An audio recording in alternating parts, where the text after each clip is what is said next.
बौद्ध जीवन YouTube channel माध्यम स्वागत जनाऊँ मो बौद्ध जोगेश्वर दास। नमस्कार, जय जगन्नाथ।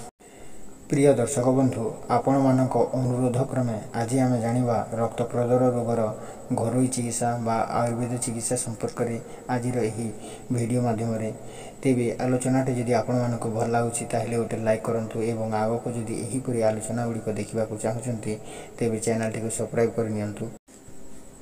प्रदर रोग बा इंग्राजी रे ल्यूकोरिया रोग बोली कहा जाय थाए। एही प्रदर रोग होछि दुई प्रकार, एक रे श्वेत प्रदर, दुई रे रक्त प्रदर।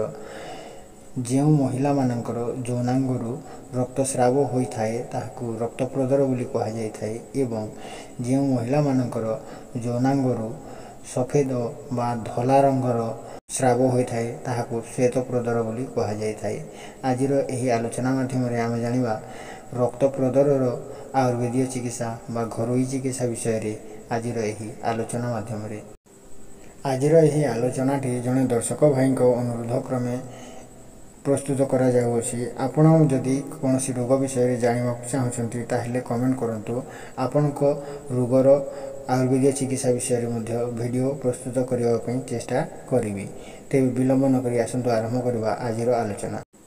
चिकित्सा नंबर 1, भूई अँला मंजी को चाउल धुआ पानी रे बाटी 3 ରୁ 4 दिन खाइले श्वेत प्रदर और रक्त प्रदर उभय प्रकार प्रदर रोग प्रशमित होता है। मात्रा मंजी चूर्ण सुखी ओजन। भूई अँला मंजी न मिलिले चेर को दूधरे बाटी खाई पारिबे। चिकित्सा नंबर 2, डिमिरी फलर रस महू सहित खाई केवल दूध भात चीनी सहित खाइले रक्त प्रदर नष्ट होता है। यह भाव प्रकाश बही संगृहित करा जाई अछि।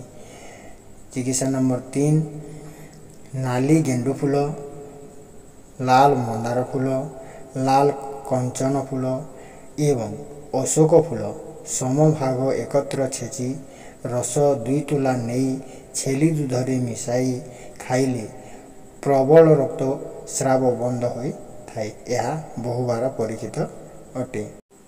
चिकित्सा नंबर 4, विशल्यकरणी बण सेवती को विशल्यकरणी कहा जाय थाए। विशल्यकरणी पत्र 1 तोला बाटी किछि दिन को 2 थर लेखाएं खाइले नूतन एवं पुरातन प्रदर रोग भल होई थाए। चिकित्सा नंबर 5, रक्त पिछुली लतार कंचा छेली 2 तोला बा सुखिला छाली 1 तोला 21 गोलमरीच सहित बाटी सेथिरे 1 तोला कंद मिसाई खाइले रक्त एवं श्वेत उभय प्रकार प्रदर रोग दूर होई थाए। दिन को 1 पान हिसाब रे 5 दिन पर्यंत खाइब।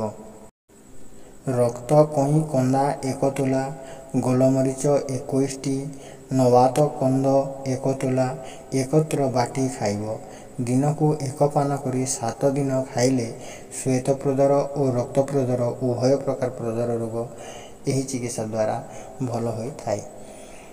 चिकित्सा नंबर 7, आंब कोइली 5 तोला अधपा कंचा छेली दूध रे बाटी प्रतिदिन सकाले 7 दिन पर्यंत खाइले एथिरे श्वेत प्रदर और रक्त प्रदर उभय प्रकार प्रदर रोग भल होई थाए। चिकित्सा नंबर 8, हरिहरिका चिताकुटी गछ को हरिहरिका गछ कहा जाय थाए। हरिहरिका गछर पत्र रस 2 तोला ठारू 5 तोला पर्यंत सेथिरे चीनी मिसाई सकाले खाली पेटरे खाइले रक्त प्रदर भल होई थाए। एहीपरि 5 दिन पर्यंत औषध खाइब। पथ्य हिसाब रे औषध खाउथिबा समय रे लुण लंका मरीच एवं खटा जातीय खाद्य खाइब नहीं।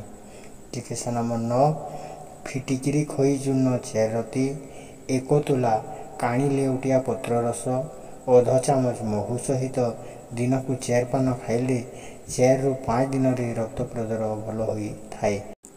चिकित्सा नंबर 10, पारा गोह एवं नागेश्वर प्रत्येक 1 तोला नहीं 4 पुड़िया करिब। दिन को गोटे पुड़िया चंदन तैल 4 बिंदु सहित खाइब। एहीपरि भाव 3 दिन पर्यंत सेवन कले ରକ୍ତ ପ୍ରଦର ଭଲ ହୋଇଥାଏ। ବରକୋଳି ପତ୍ର 1 ତୋଲା, ଗୋଲମରିଚ 3ଟି, ମିଶ୍ରି 2 ତୋଲା ପାଣିରେ ବାଟି ପିଇବ। ତାପରେ ନାଗଭସ୍ମ 1 ରତି ମହୁ ସହିତ ବାଟି କରି ଖାଇବ। ଏହିପରି 3 ଦିନ ଖାଇଲେ ରକ୍ତ ପ୍ରଦର ରୋଗ ନଷ୍ଟ ହୋଇଥାଏ। ତେବେ ଏହା ତ ଥିଲା ରକ୍ତ ପ୍ରଦର ସମ୍ପର୍କିତ ଆୟୁର୍ବେଦ ବା ଘରୋଇ ଚିକିତ୍ସା ସମ୍ପର୍କରେ। ଆଗାମୀ ଅଧ୍ୟାୟରେ ଭିନ୍ନ ଏକ ଆଲୋଚନା ସହିତ ଉପସ୍ଥିତ ହେବି। ସେତେବେଳେ ପାଇଁ ରହୁଛି। ନମସ୍କାର, ଜୟ ଜଗନ୍ନାଥ।